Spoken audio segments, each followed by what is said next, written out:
함께 보실 말씀은 우리 여호수아서 우리 7장 2절부터 우리 5절까지 말씀을 보도록 하겠습니다. 여호수아 우리 7장 우리 2절부터 5절까지의 말씀입니다. 구약성경 328쪽에 있습니다. 여호수아 7장 우리 2절부터 우리 5절까지 말씀, 우리 한 절씩 교독하고 마지막 5절은 다 같이 합독합니다. 구약성경 328쪽에 있습니다. 2절부터 제가 읽습니다. 여호수아가 여리고에서 사람을 베델 동쪽 베다웬 곁에 있는 아이로 보내며 그들에게 말하여 이르되 올라가서 그 땅을 정탐하라 하매 그 사람들이 올라가서 아이를 정탐하고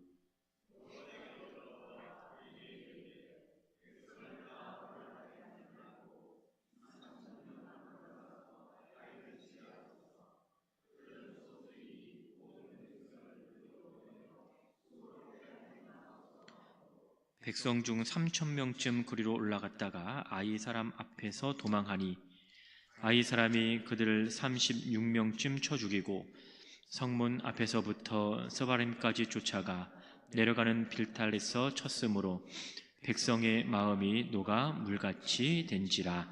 아멘. 우리 앞뒤 좌우에 계신 분하고 이렇게 인사하도록 하겠습니다. 주의 뜻을 따라 살아가는 우리 당신의 길을 주의 이름으로 축복합니다. 인사하겠습니다.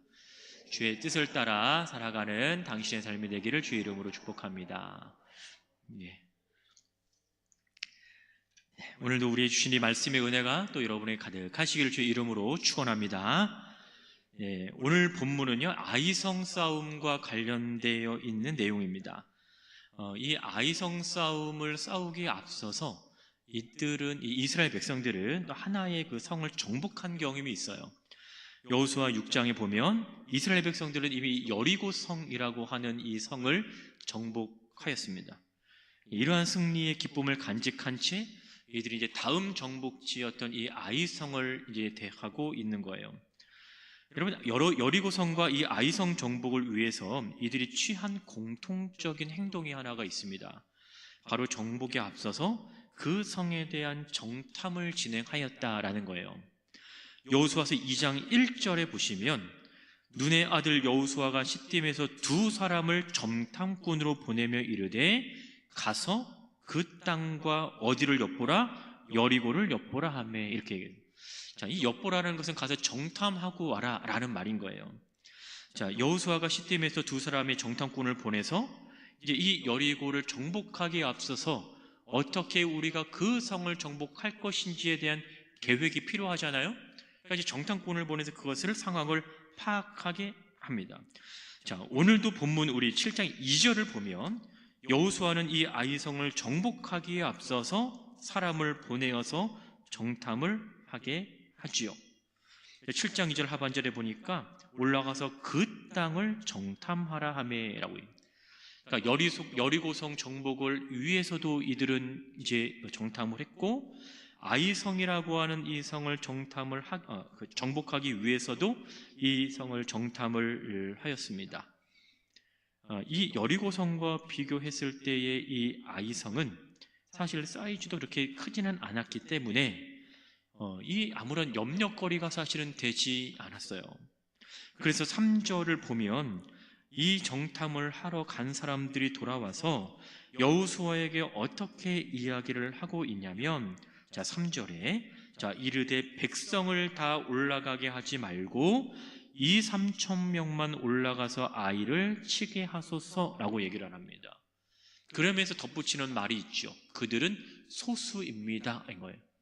그러니까 이들이 많은 인원이 있지 않다라고 하는 것은, 자, 그들이 소수라고 얘기하는 것은 어떻게 보면 이미 여리고성에 어떤 그런 경험이 있었기 때문에 우리가 거기를 한번 가서 봤더니 거기에 비해서는 많지는 않은 것처럼 보였던 것 같아요.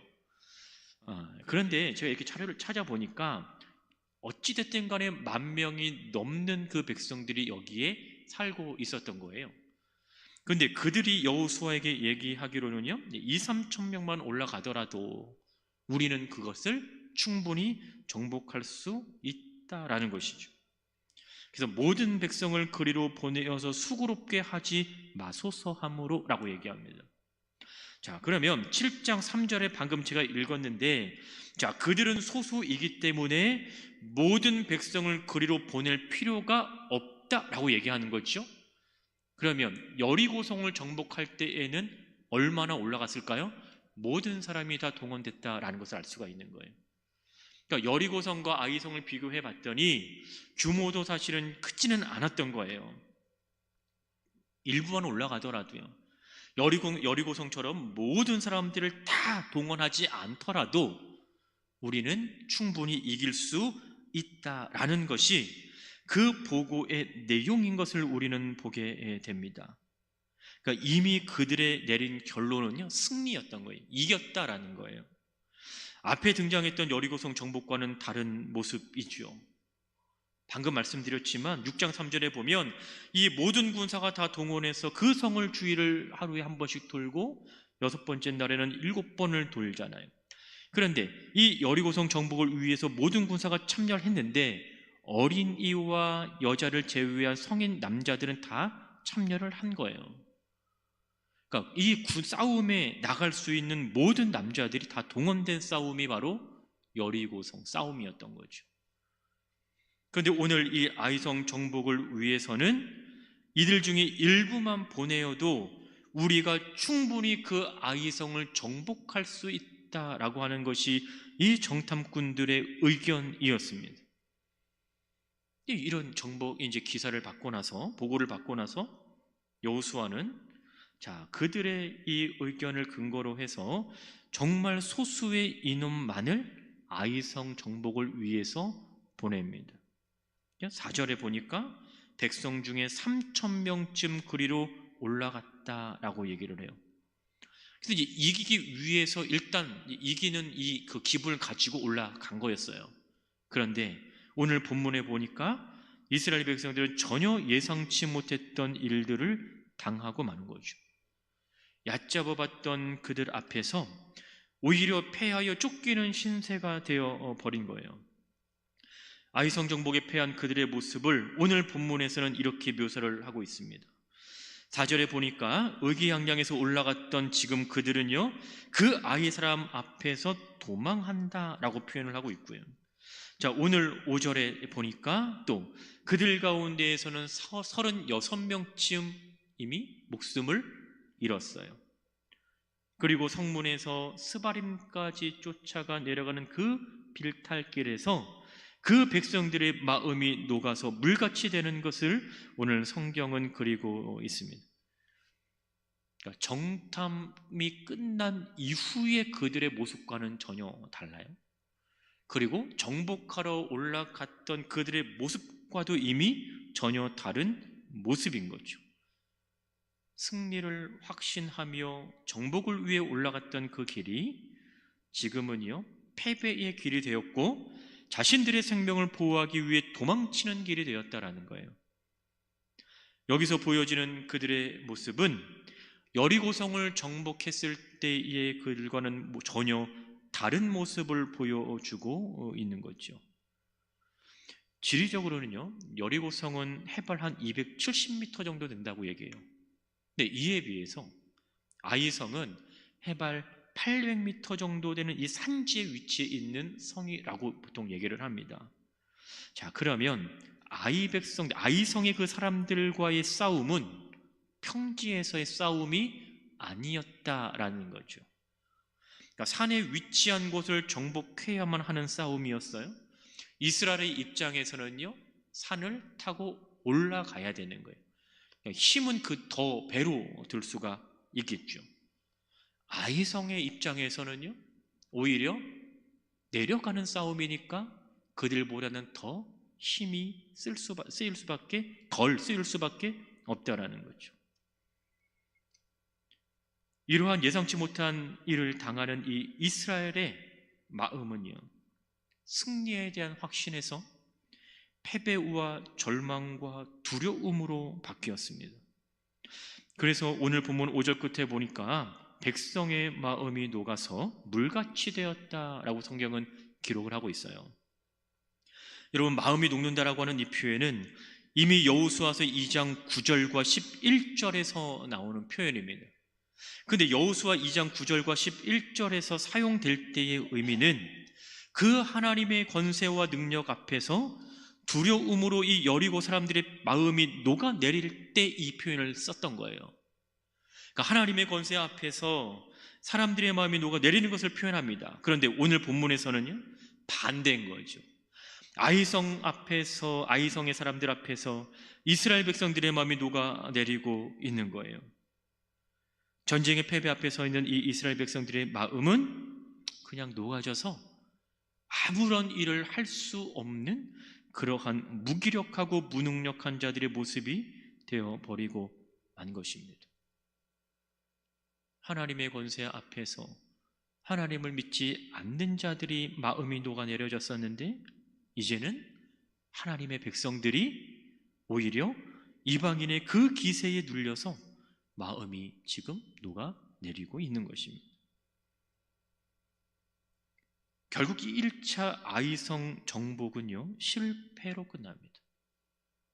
다 알고 있습니다. 근데 이 아이성 정복의 실패의 이 근본적인 원인은요, 7장을 계속해서 읽어보면 사실 그들 가운데 있었던 죄가 그 원인이었어요. 실패의 원인은요. 여리고성 정복 이후에 하나님께서는 그들에게 명령하신 것이 있었습니다. 6장 17절에 보니까 여리고성과 그 가운데 있는 모든 것은 여호와께 온전히 바치라 라고 이런 명령이 있었어요. 그런데 오늘 7장 1절을 보면 그 이스라엘 자손들이 온전히 바친 물건으로 말미암아 오히려 범죄를 합니다. 아간이라고 하는 사람이 있었는데 그 아간이 바로 이 바쳐진 물건을 취한 거죠. 그러니까 이 여호와의 명령에, 하나님의 이 명령에 어겼어요. 이 명령에 어긴 순종하지 않는 죄, 바로 이것이 바로 이 아이성 패배의 일단 1차적인 원인이 됩니다. 그런데 저는 오늘 본문에서 또 하나 우리가 생각해야 할 것이 있다라는 거예요. 여러분, 아이성 싸움과 그 외의 다른 사건들과 여러분 차이점이 하나가 발견이 됩니다. 아이성 정복을 준비하는 그들의 계획 속에는요, 사실 하나님이 없었어요. 3장에 보면 이스라엘 백성들이 요단강을 건너는 사건이 나타납니다. 4장에서는 이스라엘 백성들이 길갈에서 12돌을 이렇게 세우는 그 장면이 나타나고요, 5장에서는 이스라엘 백성들이 광야길에 선한 자들에게 할례를 행하는 장면이 나타나요. 그리고 6장에서는요, 이스라엘 백성들이 여리고성 정복을 계획할 때 이런 일들이 나타납니다. 그런데 3장부터 이 6장까지 이러한 일들이 있을 때마다 늘 있었던 하나의 중요한 것이 하나가 있었어요. 우리 이것은 다 같이 한번 찾아서 읽어보도록 하겠습니다. 자, 성경 여호수아 3장 7절을 한번 보시면, 가지고 계신 성경, 자, 여호수아 3장 7절입니다. 자, 우리 다 같이 소리 내서 한번 읽어볼게요. 시작. 여호와께서 여호수아에게 이르시되 내가 오늘부터 시작하여 너를 온 이스라엘의 목전에서 크게 하여 내가 모세와 함께 있었던 것 같이 너와 함께 있는 것을 그들이 알게 하리라. 아멘. 자, 또 한번 찾습니다. 4장 1절입니다. 4장 1절 시작. 그 모든 백성이 요단을 건너가기를 마침에 여호와께서 여호수아에게 말씀하여 이르시되. 아멘. 자, 5장으로 가볼게요. 자, 5장 2절입니다. 5장 2절 시작. 그때에 여호와께서 여호수아에게 이르시되 너는 부싯돌로 칼을 만들어 이스라엘 자손들에게 다시 할례를 행하라 하시매. 아멘. 마지막이에요. 6장 2절입니다. 시작. 여호와께서 여호수아에게 이르시되 보라, 내가 여리고와 그 왕과 용사들을 내 손에 넘겨 주었으니. 3장과 4장과 5장과 이 6장 우리가 읽었던 이 구절에서 여러분 공통적으로 나타나는 표현을 찾으셨습니까? 여호와께서 여호수아에게 이르시되라는 표현이 있어요. 여호와께서 여호수아에게 이르시되라고 하는 이 표현이 3장부터 6장까지 일어나는 모든 일들에 공통적으로 드러납니다. 근데 오늘 우리가 읽어선 이 7장으로 다시 돌아와서 보면 여러분, 아이성 정복을 하는 그 준비 과정에 보시면 앞에서 언급되었던 이 여호와께서 여호수아에게 말씀하시는 그 장면이요, 찾아볼 수가 없습니다. 다시 말하면 하나님의 말씀을 듣고 그 말씀에 따라 실행하는 그 여호수아와 이스라엘 백성들의 모습이 나타나지 않는다라는 거예요. 아이성 정복을 위해서도 여러분, 지금까지 늘 해왔던 대로 아마 그들은 했을 것이면, 그렇잖아요. 정탐을 하고 거기에 대해서 계획을 세우고 어떻게 하는 것이 우리에게 좀 더 나은 유익이 있을 것인가라는 많은 아마 일들이 있었을 거라는 거예요. 근데 그러한 어떤 동일한 반복된 패턴 속에서 나타나지 않는 것이 뭐예요? 여호와의 말씀에 나타나지 않는다라는 거죠. 그들은 여호와의 이 말씀을 듣는 그러한 모습들이 여기에서는 나타나지 않습니다. 하나님의 말씀을 듣고 움직였던 그 앞의 사건들과는 달리 여기서 그들의 판단과 결정의 근거는 뭐예요? 그들이 보았던 거예요. 오히려 오늘 본문에 보면 여호수아는요, 앞의 내용과는 달리 정탐꾼들의 말을 듣고 실행을 합니다. 여호와께서 말씀하시는 그 장면이 아니라 정탐꾼의 그 말에 의해서 지금 이 일을 진행을 하고 있어요. 그래서 3절을 보면 정탐꾼들이요, 2, 3천 명만 올라가도 우리가 아이를 정복할 수 있다라고 하는 이 말에 여러분 4절 보니까 몇 명을 여호수아는 보냅니까? 3천 명 정도를 사실 보내게 되는 거죠. 또 그들이 뭐라고 말해요? 괜히 많은 사람들 보내어서 우리를 수고롭게 하지 않아도 된다는 것이었어요. 그 정도로 쉬운 싸움이라고 그들은 생각을 한 것이죠. 하지만 이에 대한 결과가 어떻게 나타나고 있습니까? 참패였죠. 쉽게 이길 수 있을 것만 같은 그 싸움에서 그들은 참패하고 맙니다. 그리고 그들의 마음이 녹아 물같이 될 정도로 그들은 한없이 무너져 내려버렸어요. 무엇이 없었을 때? 여호와의 말씀이 없었을 때. 어디에 따라가지 않을 때? 하나님의 말씀에 따라가지 않았을 때. 앞에 일어났던 사건과 이 아이성 싸움에서 나타나는 그 일에 나타난 그 사람들은요, 서로 다른 사람이 아닙니다. 3장부터 6장까지 나타난 여호수아와 7장에 나타난 여호수아가 다른 인물이 아닌 거예요. 앞에서 여리고성 정복을 했던 그 이스라엘 백성과 오늘 아이성을 정복하기 위해 올라갔던 그 이스라엘 백성들이 다른 백성들이 아니라고 하는 거예요. 동일한 지도자와 동일한 백성이었습니다.